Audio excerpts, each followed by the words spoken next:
This audio production was made in collaboration with Audible Anarchist. Anarcho-syndicalism, Theory and Practice. An introduction to a subject which the Spanish War has brought into overwhelming prominence. By Rudolf Rocker. Chapter 2. The Proletariat and the Beginning of the Modern Labor Movement. Modern socialism was at first only a profounder understanding of the interconnections in social life, an attempt to solve the contradictions implicit in the present social order, and to give a new content to man's relations with his social environment. Its influence was, therefore, for a time confined to a little circle of intellectuals, who, for the most part, came from the privileged classes. Inspired with a profound and noble sympathy for the intellectual and material needs of great masses, they sought a way out of the labyrinth of social antagonisms in order to open to mankind new outlooks for its future development. For them, socialism was a cultural question. Therefore, they made their appeal directly and chiefly to the reason and ethical sense of their contemporaries, hoping to find them receptive to the new insights. But ideas do not make a movement. They are themselves merely the product of concrete situations, the intellectual precipitate of particular conditions of life. Movements arise only from the immediate and practical necessities of social life, and are never the result of purely abstract ideas. But they acquire the irresistible force and their inner certainty of victory only when they are vitalized by a great idea, which gives them life and intellectual content. It is only when viewed thus that the relation of the labor movement to socialism can be correctly understood and intelligently valued. Socialism is not the creator of the modern labor movement. Rather, it grew out of it.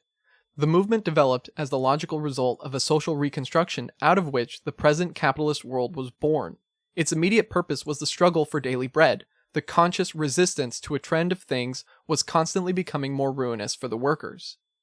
The modern labor movement owes its existence to the great industrial revolution which was going on in England in the latter half of the 18th century, and which has since then overflowed into all 5 continents. After the system of so-called manufactures had at an earlier period opened the door for a certain degree of division of labor, a division which was, however, concerned more with the methods of applying human labor than with actual technical processes, the great inventions of the subsequent period brought about a complete transformation of all the apparatus of work.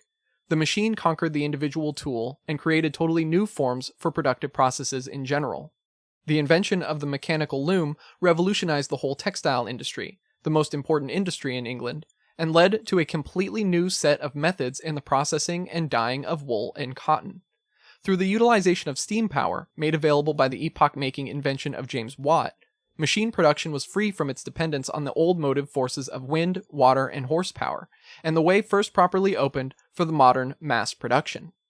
The use of steam made possible the operation of machines of different function in the same rooms. Thus arose the modern factory, which in a few decades had shoved the small shop to the brink of the abyss. This happened first in the textile industry. The other branches of production followed at short intervals. The utilization of the power of steam and the invention of cast steel led in a short time to a complete revolutionizing of the iron and coal industries and rapidly extended their influence to other lines of work. The development of modern big plants had, as a result, the fabulous growth of the industrial cities. Birmingham, which in 1801 boasted only 73,000 inhabitants, had in 1844 a population of 200,000. Sheffield in the same period grew from 46,000 to 110,000. Other centers of the new big industries grew in the same ratio. The factories needed human fodder, and the increasingly impoverished rural population met the demand by streaming into the cities. The legislature helped when, by the notorious Enclosure Acts, it robbed the small farmers of the common lands and brought them to beggary. The systematic theft of the commons had already begun under Queen Anne, and by 1844 had taken in more than 1/3 of the tillable land of England and Wales, while in 1786 there had still existed 250,000 independent landowners. In the course of only 30 years, their number had been reduced to 32,000. The new machine production increased the so-called national wealth on an undreamed-of scale. But this wealth was in the hands of a small privileged minority, and owed its origin to the unrestrained exploitation of the working population, which by the rapid alteration of the economic conditions of living was plunged into the most revolting misery. If one reads the dismal descriptions of the situation of the workers of that period, as it is set down in the reports of the English factory inspectors, of which Marx made such effective use in his Capital, Or if one picks up a book like Eugene Buret's From the Misery of the Laborious Classes in England and France, to which Frederick Engels was so deeply indebted in his initial work, The Conditions of the Working Classes of England, or of any one of numerous works by contemporary English authors, one gets a picture of that time which staggers the mind. If Arthur Young, in his well-known account of his travels in France just before the outbreak of the Great Revolution, could declare that a large part of the French rural population stood almost on the level of beasts, having lost every trace of humanity as a result of their horrible poverty, the comparison could apply in large measure also to the intellectual and material status of the great masses of the rising industrial proletariat in the initial period of modern capitalism. The enormous majority of the workers dwelt in miserable, dirty holes without even a glass window, and they had to spend from 14 to 15 hours a day in the sweatshops of industry, innocent of either hygienic equipment or provision for the protection of the lives and health of the inmates. And this for a wage that was never enough to satisfy even the most indispensable of needs. If at the end of the week the worker had enough left to enable him to forget the hell he lived in for a few hours by getting drunk on bad liquor, it was the most he could achieve. The inevitable consequence of such a state of affairs was an enormous increase in prostitution, drunkenness, and crime. The utter wretchedness of mankind dawns on one when he reads of the spiritual degradation and moral depravity of those masses whom no one pitied. The pitiful situation of the factory slaves was made still more oppressive by the so-called truck system, under which the worker was compelled to purchase his provisions and other articles of daily use in the stores of the factory owners, where often overpriced and unusable goods were handed out to him.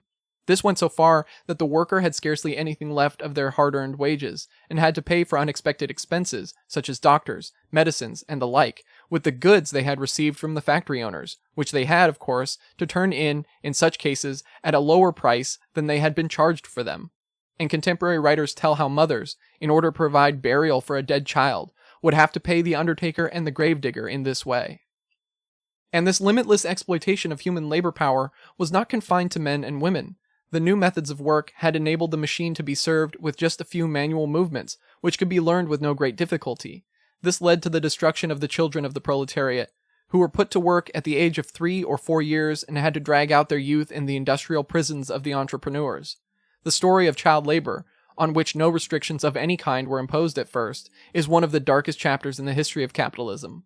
It shows to what lengths of heartlessness a Christian management would go, untroubled by ethical considerations, and unthinkingly accustomed to unrestricted exploitation of the masses. Prolonged labor under the unwholesome conditions of the factories at last raised child mortality to the point where Richard Carlile could, with perfect justice, speak of a, quote, gruesome repetition of the slaughter of the innocents at Bethlehem, unquote. Not until then did Parliament enact laws which were for a long time evaded by the factory owners, or simply broken. The state lent its best assistance to the freeing of management from restrictions burdensome on its lust for exploitation.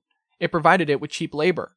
For this purpose, for example, there was devised the notorious Poor Law of 1834, which roused such a storm of indignation, not only from the English working class, but from everyone who still carried a heart in his bosom.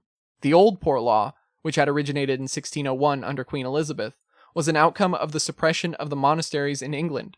The monasteries had made a practice of expending a third of their income on the maintenance of the poor, but the noble proprietors to whom the greater part of the monastic holdings had fallen had no thought of continuing to devote the required third to alms, so the law imposed on the parishes the duty of caring for the poor and finding some human means of subsistence for those whose existence had been uprooted.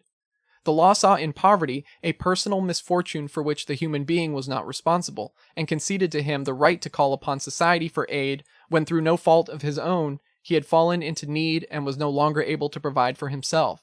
This natural consideration gave the law a social character. The new law, however, branded poverty as crime, and laid the responsibility for personal misfortune upon alleged indolence. The new law had been brought into existence under the fateful influence of the Malthusian doctrine, whose misanthropic teachings had been hailed by the possessing classes as a new revelation. Malthus, whose well-known work on the population problem had been conceived as an answer to Godwin's political justice, had announced in blunt words that the poor man forced his way into society as an uninvited guest, and could therefore lay no claim to special rights or to the pity of his fellow men. Such a view was, of course, grist to the mill of the industrious barons, and gave the required moral support to their unlimited lust for exploitation. The new law took the provision for the maintenance of the poor out of the hands of the parish authorities and put it under a central body appointed by the state. Material support by money or provisions was for the most part abolished and replaced by the workhouse, that notorious and hated institution which in the popular speech was called the Poor Law Bastille. He who, smitten by fate, was compelled to seek refuge in the workhouse, surrendered his status as a human being, for those houses were outright prisons, in which the individual was punished and humiliated for his personal misfortune. In the workhouses, an iron discipline prevailed, which countered any opposition with strict punishment. Everyone had a definite task to perform. Anyone who was not able to do it was deprived of food in punishment. The food was worse and more inadequate than in actual prisons, and the treatment so harsh and barbarous that children were often driven to suicide. Families were separated and their members permitted to see one another only at stated times and under the supervision of the officials. Every effort was directed to making residence in this place of terror so unendurable that only the utmost necessity would drive human beings to seek in it a last refuge. For that was the real purpose of the new poor law. Machine production had driven thousands out of their old means of living. In the textile industries alone, more than 80,000 hand-weavers had been made beggars by the modern big plants. And the new law saw to it that cheap labor was at the command of management, and with it the possibility of constantly forcing wages lower. Under these horrible conditions, a new social class was born, which had no forerunners in history, the modern industrial proletariat. The small craftsmen of former times, who served principally the local demand, enjoyed comparatively satisfactory living conditions, which were only rarely disturbed by any considerable shock from without. He served his apprenticeship, became a journeyman, and often, later, a master himself, as the acquisition of the necessary tools of his trade was not dependent on the possession of any great amount of capital, as it became in the era of the machine. His work was worthy of a human being and still offered that natural variety which incites to creative activity and guarantees inner satisfaction to man. Even the small home industrialist, who at the beginning of the capitalist era was already disposing of the greater part of his product to the rich lords of trade in the cities, was far from being a proletarian in the present sense. Industry, the textile industry in particular, had its centers in the rural districts, so that the small craftsman, in most instances, had at his disposal a tiny bit of land, which made maintenance easier for him. And as the oncoming capitalism was before the domination of the machine, still tied to the handicraft stage of industry, its possibilities of expansion were for the time limited, since the demand for the products of industry was as a rule greater than supply, so that the worker was safeguarded against serious economic crises. However, all that was changed within a few years after modern machine production had begun to play its part, and it was dependent in advance on mass demand, and hence on the conquest of foreign markets.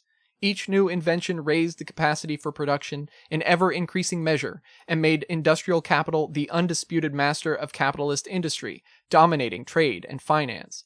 And since free competition, which was held by theorists to be an iron economic law, put any planned control of industrial production out of the question, at longer or shorter periods, there must occur periods when, owing to various causes, the supply of industrial products outstripped the demand. This brought on abrupt cessations of production, so-called crises, which were ruinous to the proletarian population of the cities because they condemned the workers to enforced inactivity and so deprived them of the means of living. It is just this phenomenon of so-called overproduction which is so indicative of the real nature of modern capitalism, this condition in which, while factories and warehouses are crammed with wares, the actual producers are languishing in bitterest misery. It is this which reveals most plainly the horror of a system for which man is nothing and dead possessions everything. But the developing proletariat was completely exposed to the economic fluctuations of this system, since its members had nothing to dispose of except the labor of their hands. The natural human ties which existed between the master workman and his journeyman had no meaning for the modern proletarian. He was merely the object of exploitation by a class with which he no longer had any social relationship. For the factory owner he existed merely as a hand, not any more as a human being. He was, one might say, the chaff which the great industrial revolution of that time had swept up in heaps in the cities, after he had lost all social standing. Socially uprooted, he had become just a component of a great mass of shipwrecked beings, who had all been smitten by the same fate. The modern proletarian, he was the man of the machine, a machine of flesh and blood who set the machine of steel in motion to create wealth for others, while the actual producer of this wealth must perish in misery. and dwelling close-packed with his comrades in misfortune in the great centers of industry not only gave a particular character to this material existence, it also gradually created for his thinking and feeling new concepts which he had not originally known. Transplanted into a new world of pounding machines and reeking chimneys, he at first merely felt himself as a wheel or a cog in a mighty mechanism against which he, as an individual, was helpless.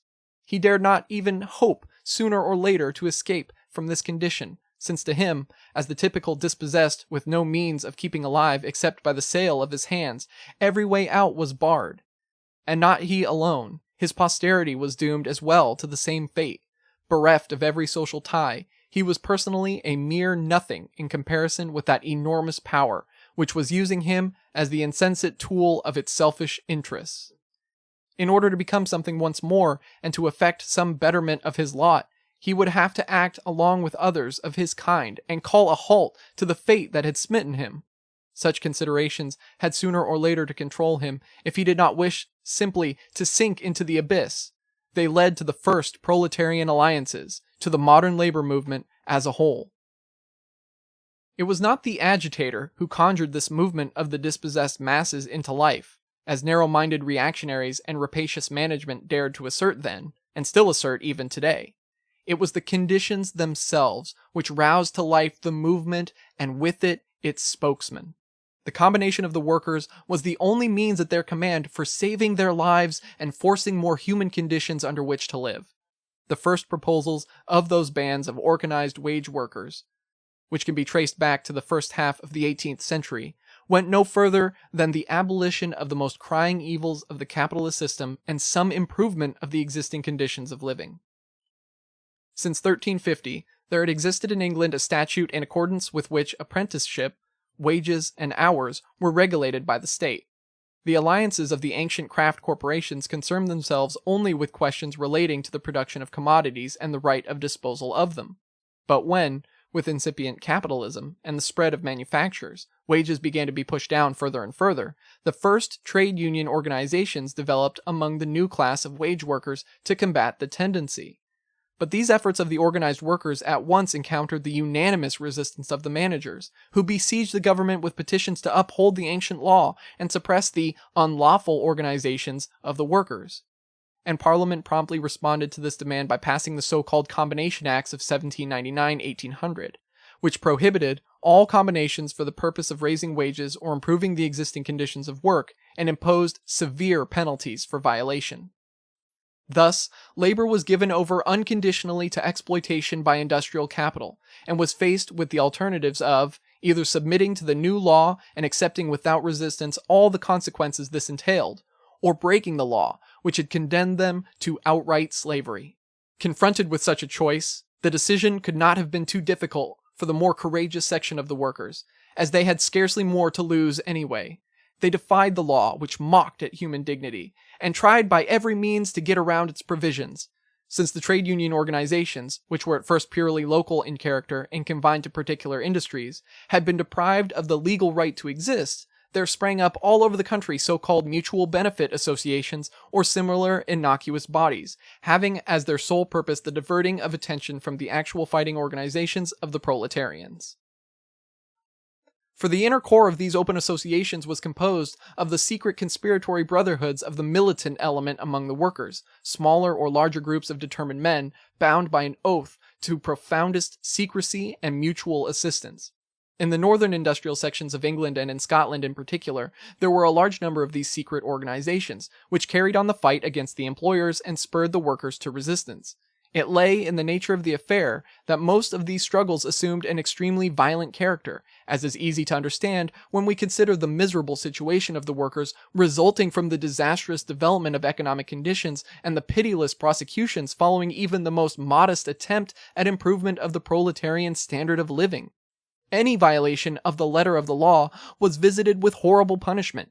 Even after trade union organizations were legally recognized in 1824, the prosecutions did not cease for a long time. Conscienceless judges, openly and cynically protecting the class interests of the employers, inflicted hundreds of years' imprisonment on insubordinate workers, and a considerable time elapsed before somewhat endurable conditions prevailed. In 1812, the secret labor organizations brought about a general strike of the weavers in Glasgow. In the following years, the whole of northern England was continually shaken by strikes and unrest among the workers, which finally culminated in the great strike of the spinners and weavers in Lancashire in 1818, in which the workers, in addition to the usual demand for higher wages, called for reform of factory legislation and humane regulation of the labor of women and children. The same year brought the great strike of the Scottish miners, which was staged by their secret organizations. In the same way, the greater part of the Scottish textile industry was periodically crippled by cessation of labor. Often the strikes were accompanied by arson, destruction of property, and public disorder, so that the government was frequently under the necessity of throwing the militia into the industrial sections. As later in every other country, so then in England, the resentment of the workers was directed against the introduction of the machines, the social importance of which they did not yet recognize, and which were the immediate cause of their want. As early as 1769, a special law had been enacted for the protection of the machines, but later, when the application of steam power started a rapid advance in machine production, and, in the textile industry in particular, thousands of handworkers were robbed of the means of subsistence and plunged into deepest misery, the destruction of machines became an everyday occurrence. This was the period of so-called Luddism. In 1811, over 200 machine looms were destroyed in Nottingham. In Arnold, where the introduction of stocking weaving machinery had thrown hundreds of the old stocking weavers on the pavement, the workers stormed the factories and demolished 60 of the new machines, each of which represented an investment of £40. Similar performances were repeated everywhere. What was the good of laws so long as the need of proletarian population was steadily increasing, and management and government had neither understanding nor sympathy for their situation? King Lud made his royal entry in industrial circles everywhere, and even the harshest laws were unable to put a stop to his work of destruction. Quote, "Stop him who dares, stop him who can," unquote, was the watchword of the secret workers' societies. The destruction of the machines ceased only when a new understanding of the matter arose among themselves, and they came to see that they could not halt technical progress by this means. In 1812, Parliament enacted a law imposing the death penalty for the destruction of machines. It was only on this occasion that Lord Byron delivered his celebrated indictment of the government and ironically demanded that, if the bloody law was to be put into force, the House should provide that the jury always consist of 12 butchers. The officials put a price of £40,000 on the heads of the leaders of the underground movement. In January of 1813, 18 workers convicted of Luddism were hanged at York, and the deportation of organized workers to the penal colonies in Australia increased at a frightful rate. But the movement itself only grew the faster, particularly when the great business crisis set in after the end of the Napoleonic Wars, and the discharged soldiers and sailors were added to the armies of the unemployed. This situation was made still tenser by several short harvests and the notorious Corn Laws of 1815, by which the price of bread was raised artificially. But although the first phase of the modern labor movement was in great part a violent one, it still was not revolutionary in the proper sense. For this, it lacked the proper understanding of the actual causes of economic and social processes, which only socialism could give it. Its violent methods were merely the result of the brutal violence which was inflicted on the workers themselves. But the methods of the young movement were not directed against the capitalist system as such at all, but merely at the abolishment of its most pernicious excrescences and at the establishment of a decent human standard of living for the proletariat. Quote, "A fair day's pay for a fair day's work," unquote, was the slogan of these first unions, and when the employers resisted this modest and certainly fully justified demand of the workers with the utmost brutality, the latter were obliged to resort to whatever methods were available to them under the existing conditions. The great historical significance of the movement lay at first less in its actual social objectives than in its simple existence. It gave a footing once more to the uprooted masses which the pressure of economic conditions had driven into the great industrial centers. It revived their social sense. The class struggle against the exploiters awakened the solidarity of the workers and gave new meaning to their lives. It breathed new hope into the victims of an economy of unrestricted exploitation and showed them a course which offered them the possibility of safeguarding their lives and defending their outraged human dignity.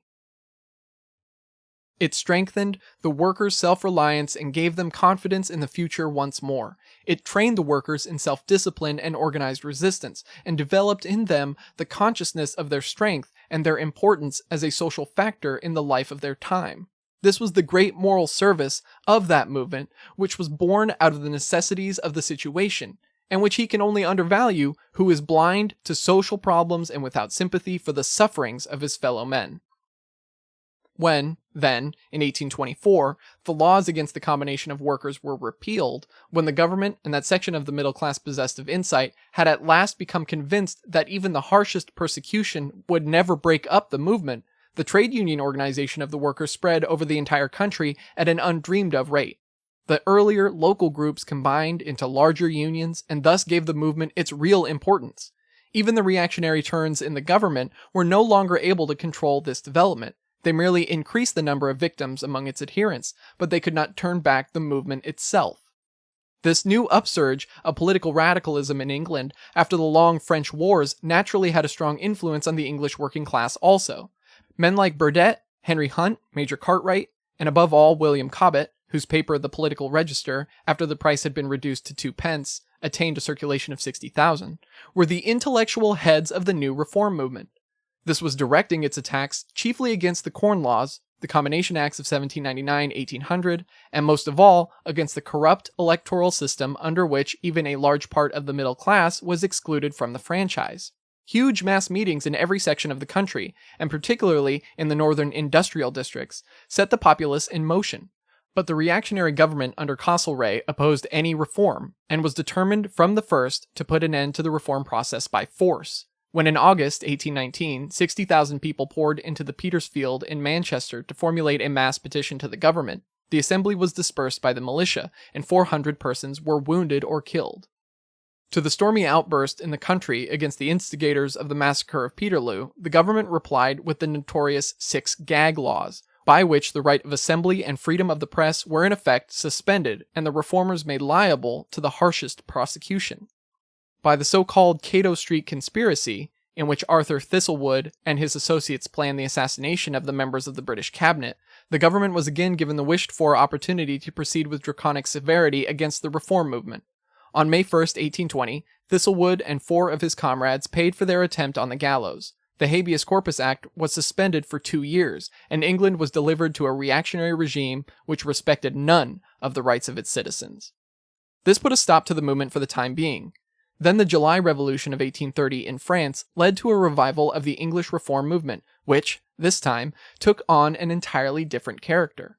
The fight for parliamentary reform flared up anew, but after the bourgeoisie saw the greater part of their demands satisfied by the Reform Bill of 1832, a victory which they owned only to the energetic support of the workers, they opposed all further attempts at reform, looking towards universal suffrage, and left the workers to depart empty-handed.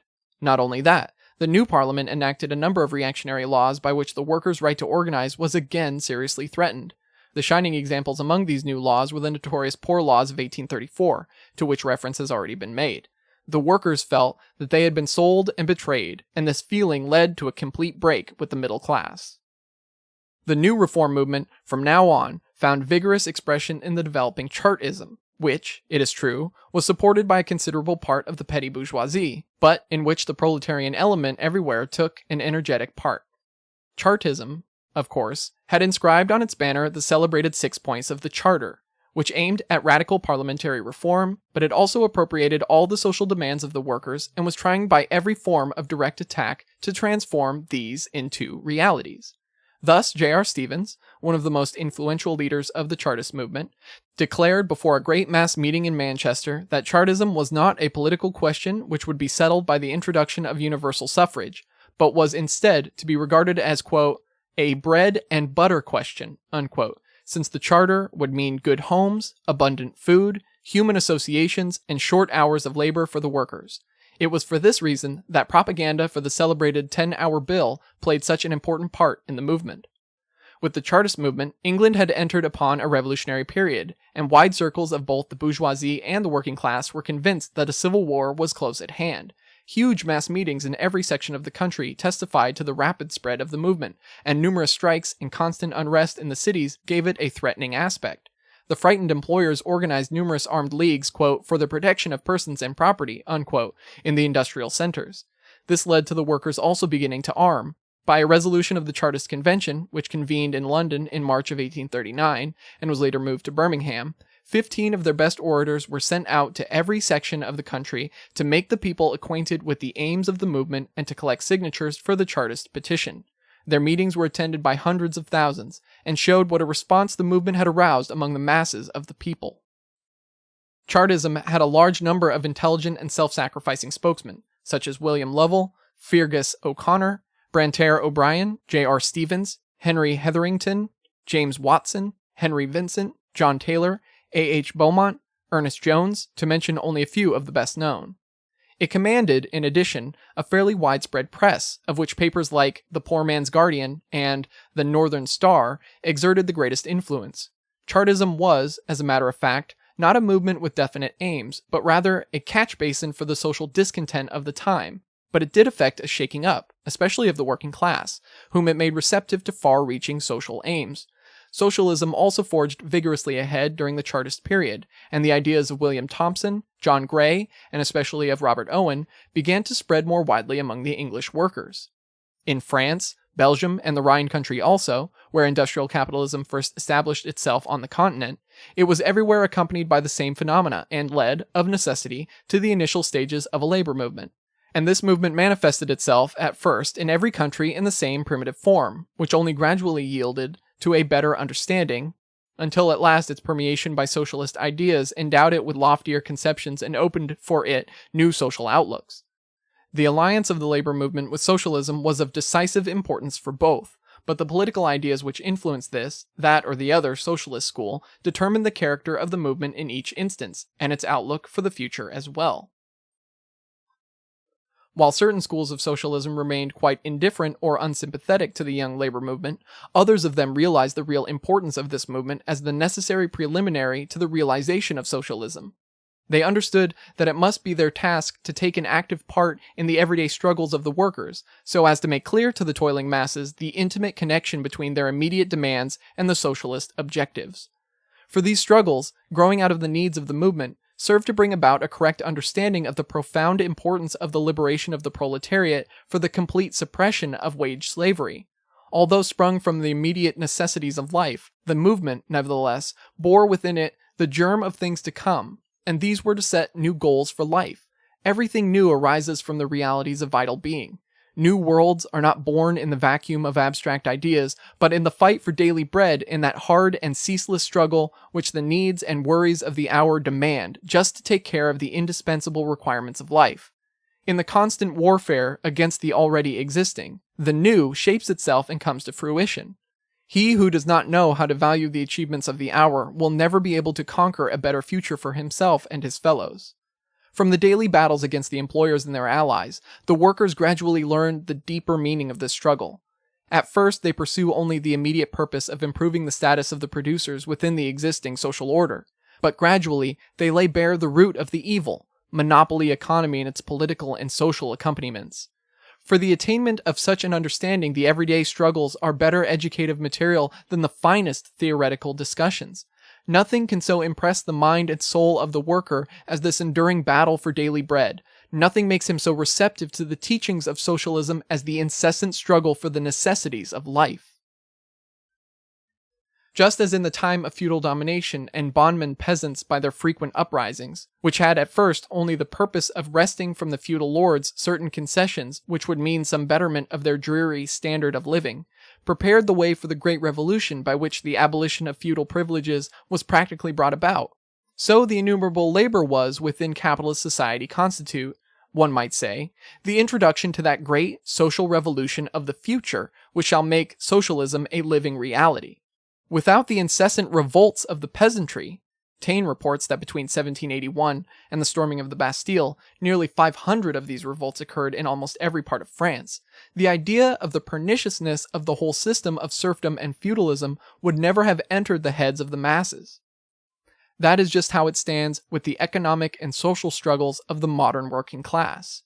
It would be utterly wrong to estimate these merely on the basis of their material origin or their practical results, and to overlook their deeper psychological significance. Only from the everyday conflicts between labor and capital could the doctrines of socialism, which had arisen in the minds of individual thinkers, take on flesh and blood and acquire that peculiar character which make of them a mass movement, the embodiment of a new cultural ideal for the future. This has been a production of Audible Anarchist. You can find more Audible Anarchist on YouTube.